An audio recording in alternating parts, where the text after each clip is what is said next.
दोस्तों, आप समुद्र से बाहर निकलते हैं और लाइफ गार्ड की धीमी चीखें सुनते हैं। पूरा समुद्र तट घबरा जाता है। आप पीछे मुड़ते हैं, पानी में कुछ छिपा हुआ है। इससे पहले कि आप लोचनेस मॉन्स्टर कह सके, एक लंबी छाया उभरती है, अपने तीखे दांतों से आपकी ओर झपटती है। अगर आज स्टाइकोसोरस होता तो वह कहाँ रहता? पत्थरों से कुचले जाने से आपकी संभावित मृत्यु का क्या संबंध होगा और वह आपसे ज्यादा क्यों डर सकता है?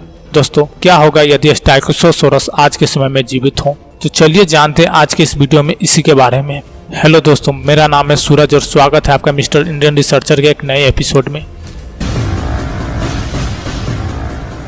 तकनीकी रूप से कहे तो यह समुद्री सरीसृप डायनासोर नहीं था, हालांकि यह निश्चित रूप से उनमें से कई के साथ पृथ्वी पर तैरता था। स्टाइकोसोरस 70 से 85 मिलियन साल पहले लेट क्रेटियसियस काल में रहता था, जब इंसानों ने ग्रह पर कदम नहीं रखा था, और इस राक्षसी जीव की लंबाई 35 फीट थी और इसकी उभरी हुई गर्दन इसके आधे आकार के बराबर थी। 5 मीटर की लंबाई औसत जिराफ की गर्दन से लगभग 3 गुनी लंबी इसकी गर्दन थी। प्रकृति का यह विचित्र प्राणी भी कोई हल्का फुल्का नहीं था। 3600 किलोग्राम से ज्यादा वजनी सरीसृपों के कारण यह किलर व्हेल जितना भारी था, तो फिर यह विशालकाय सरीसृप आपको पूरा निगल क्यों नहीं सकता?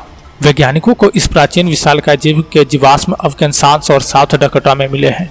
इसलिए अगर स्टाइकोसोरस आज जीवित होता तो यह मुख्य रूप से उत्तरी अमेरिका के तटों पर रहता।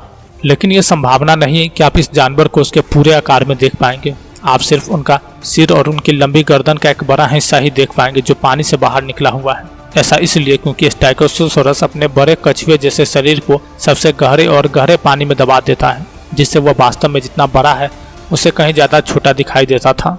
इससे उसके पकड़े जाने की संभावना कम हो जाती थी और यह मछली और स्क्विड को कम डराने वाला लगता था, जिसे वो बाद में खा लेता था। यह दावत सीधे किसी डरावनी फिल्म से ली गई होगी। जैसे ही स्टाइकोसोरस अपने शिकार के चारों ओर अपना मुंह बंद करता, उसके नुकीले दांत एक दूसरे से जुड़ जाते और जानवर को पूरी तरह से अंदर फंसा देते, एक पिंजरे की तरह जिससे कोई बच नहीं सकता। लेकिन यह प्रक्रिया यहीं खत्म नहीं होती। स्टाइकोसोरस के कुछ जीवाश्मों के पेट में 200 से ज्यादा छोटे पत्थर पाए गए।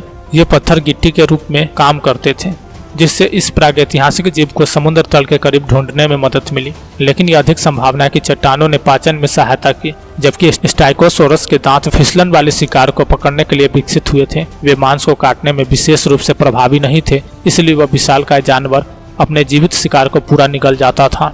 इसके पेट में मौजूद पत्थर हड्डियों के कुचलने और स्केल को रगड़ने का काम करते हैं, और अगर यह आपको देख ले तो क्या आप इसके पेट में पत्थर मारेंगे?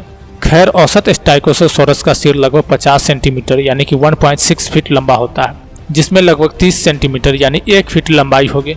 इसका मतलब है कि अगर आप एक औसत आकार के वयस्क हैं तो यह समुद्री सरीसृप आपको पूरा निगलने की कोशिश नहीं करेगा। आप इसके मुंह में फिट नहीं होंगे। अब अगर स्टाइकोसोरस आपको पूरा निगल सकता है तो आप अचानक अपरिहार्य अंधेरे का अनुभव करेंगे, क्योंकि आप एक लंबी गर्दन के नीचे फिसलते हैं और एक पत्थर के गड्ढे में गिरते हैं, और यहीं पर आपको अंत में मार दिया जाएगा पत्थरों से। यह कितना विचित्र तरीका है। अच्छी बात यह है कि यह विशालकाय जानवर इतना बड़ा नहीं होगा कि आपको एक टुकड़े में निगल सके, लेकिन इसका मतलब यह नहीं कि आप पूरी तरह से सुरक्षित रहेंगे। स्टाइकोसोरस आत्मरक्षा में आपको काटने की कोशिश कर सकता है। बचने के लिए आपका सबसे अच्छा दाव वही करना होगा जो आप शार्क के हमले करने के दौरान करते हैं। सबसे बुरी बात जो आप कर सकते हैं वह है घबरा जाना और इधर उधर छींटे मारना। इससे स्टाइकोसोरस की जिज्ञासा बढ़ जाएगी, जिसके बजाय जितना संभव हो सके उतना बड़ा और डरावना दिखने की कोशिश करे। बेशक अपने से 45 गुना बड़े शिकारी का सामना करते समय ऐसा कहना आसान है, लेकिन करना मुश्किल। अगर आप स्टाइकोसोरस का सम्मान जीतने में कामयाब हो गए और वो आपको अकेला छोड़ दे तो वो छोटे हिस्से के विकल्पों से संतुष्ट हो सकता है, लेकिन मछली और स्क्विड तक सीमित रहने से उसे कुछ भयंकर प्रतिस्पर्धा का सामना करना पड़ेगा। शार्क और किलर व्हेल जो इसी तरह के समुद्री जीवन का भी लुत्फ उठाते हैं। लेकिन यहाँ एक मोड़ है। इस संभावित तैराकी बुफे के साथ आज के समुद्री शिकारी अपने मेन्यू में एक नया आइटम जोड़ सकते हैं, और यह आपने अनुमान लगाया होगा स्टाइकोसोरस की एक उदार सेवा होगी। ऐसा इसलिए है क्योंकि यह विशाल सरीसृप वास्तव में कभी भी शीर्ष शिकारी नहीं था, जैसा कि इसकी भयावह उपस्थिति से पता चलता है। प्रागैतिहासिक शार्क, जिनका आकार आधुनिक मानव सफेद शार्क के समान था, स्टाइकोसोरस के जन्मजात दुश्मन थे, और बहुत संभव है कि उन्होंने इसके विलुप्त होने में सहायता की हो। प्राचीन शार्क द्वारा शिकार किए जाने के अलावा ऐसा लगता है कि स्टाइकोसोरस समुद्र में तापमान में होने वाले बदलावों से भी अछूता नहीं था, जो बदलती जलवायु के कारण होते थे। हमारे लंबी गर्दन वाले दोस्त के लिए इससे बुरा समय नहीं हो सकता था। लेकिन यहाँ एक मोड़ है। यह वास्तव में महासागरों की वर्तमान ठंड है जो स्टाइकोसोरस को परेशानी दे सकती है। क्रेटेशियस काल के दौरान ग्रह के महासागरों का औसत तापमान 37 डिग्री सेल्सियस था। स्टाइकोसोरस को आज उत्तरी अमेरिकी तटों पर पाए जाने वाले ठंडे पानी का सामना करने में मुश्किल होगी। जब तक यह विकास के माध्यम से अनुकूलित नहीं हो जाता तब तक गर्म उष्णकटिबंधीय जल भी इसे पर्याप्त गर्मी प्रदान करने में सक्षम नहीं होगा। यदि स्टाइकोसोरस आज होता, यह हम समुद्र प्रेमी मनुष्य के लिए सबसे बड़ा खतरा नहीं होता। यदि कुछ भी हो तो इस विशालकाय जीव के अस्तित्व के लिए जोखिम किलर व्हेल और शार्क से कहीं अधिक होगा। आप शर्त लगा सकते हैं कि हमारे अधिक अवांट गार्डे खाद्य प्रेमी भी स्टाइकोसोरस का स्वाद चखने के लिए बेताब होंगे।